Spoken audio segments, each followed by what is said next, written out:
যারা ধরা খাবে তারা এটাকে এখন রাজনীতি বলে চালাচ্ছে, বলে না এটা রাজনীতি, এটা ধর্ম ব্যবসা। আরে শয়তান, আমি ইসলামের পক্ষে কাজ করলে যদি ধর্ম ব্যবসা হয়, রাজনীতি হয়, তা আপনারটা তো বড় দুর্নীতি। যাদের আলাদা কর্মজীবন আছে, ভালো করে খেয়াল করেন, যাদের আলাদা কর্মজীবন আছে পাশাপাশি তারা রাজনীতি করে, এদের দ্বারা দুর্নীতি হবে না কি?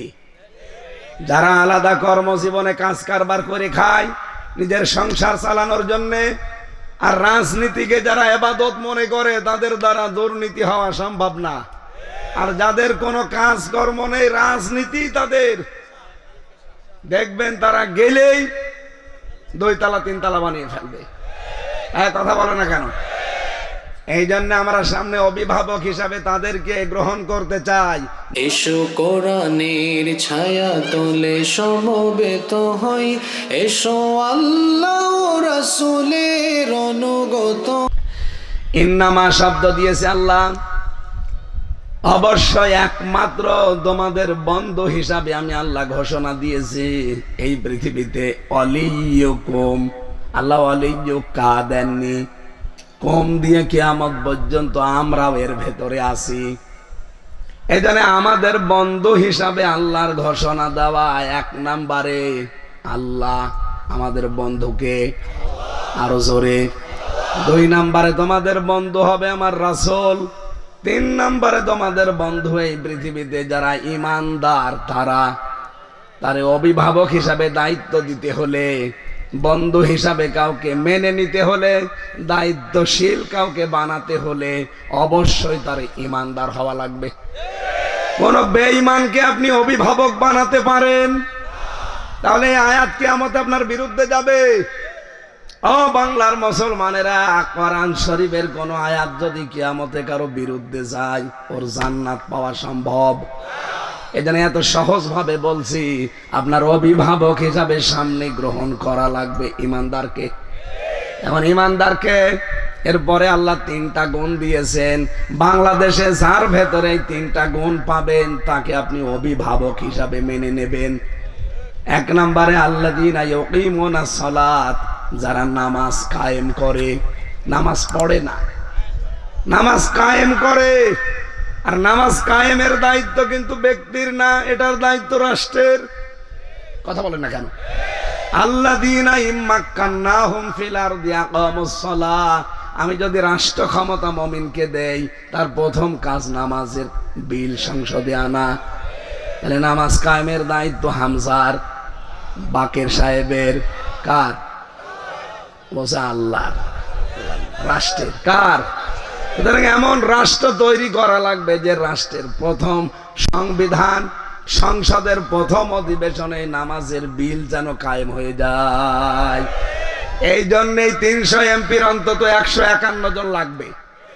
আর এটার জন্য যদি আপনি দল করেন, ভোট করেন, রাজনীতি করেন, যা করবেন, নামাজ কায়েমের আন্দোলনের জন্য আপনার একটা ভোট পেয়ে কোরআন বুকে নিয়ে যদি এই আসন থেকে যিনি দাঁড়াবেন, উনি যদি কোরআন বুকে নিয়ে যেতে পারে সংসদে, এরকম 151 জন সারা বাংলাদেশে যদি তৈরি হয়, প্রথম অধিবেশনে যদি বলতে পারো মাননীয় স্পিকার আমরা নামাজের বিল চাই, উনি যদি বলে হাত তোলেন, 300-র ভেতরে এরকম 151 জন হাত তুললে কায়েম হয়ে যাবে। বলেন, আপনি ভোট দিয়েছিলেন মাত্র একটা, 18 কোটি মানুষ তার পরের দিন নামাজ আদায় করবে। আপনার একটা ভোটের কারণে 18 কোটি মানুষের নামাজের সওয়াব পাবেন।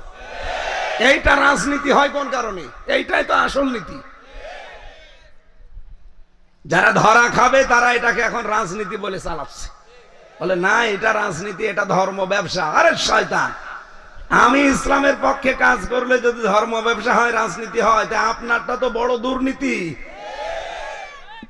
যাদের আলাদা কর্মজীবন আছে, ভালো করে খেয়াল করেন, যাদের আলাদা কর্মজীবন আছে পাশাপাশি তারা রাজনীতি করে, এদের দ্বারা দুর্নীতি হবে না কি? যারা আলাদা কর্মজীবনে কাজ কারবার করে খায় নিজের সংসার চালানোর জন্য, আর রাজনীতিকে যারা ইবাদত মনে করে, তাদের দ্বারা দুর্নীতি হওয়া সম্ভব না। আর যাদের কোনো কাজ কর্ম নেই, রাজনীতি তাদের, দেখবেন তারা গেলেই 2 তালা 3 তালা বানিয়ে ফেলবে। কথা বলে না কেন? এই জন্য আমরা সামনে অভিভাবক হিসাবে তাদেরকে গ্রহণ করতে চাই, দায়িত্ব দিতে চাই যারা নামাজ কায়েমের আন্দোলন করে। এদেশে কম বেশি আছে, কি কথা বলেন না কেন? 2 নম্বরে ওয়ায়ুতুনা যাকাতা, যারা যাকাত ভিত্তিক অর্থনীতি কায়েম করবে। বাংলাদেশে যাকাত ভিত্তিক অর্থনীতি আছে? নেই। এটা কায়েম করার জন্য ইসলামী ব্যাংকে যে নিয়ম নীতিগুলো আছে, আর সব ব্যাংকে যদি এই নিয়ম আমরা চালু করে দিতে চাই তাহলে ইসলামী সরকার লাগবে। কথা বলেন।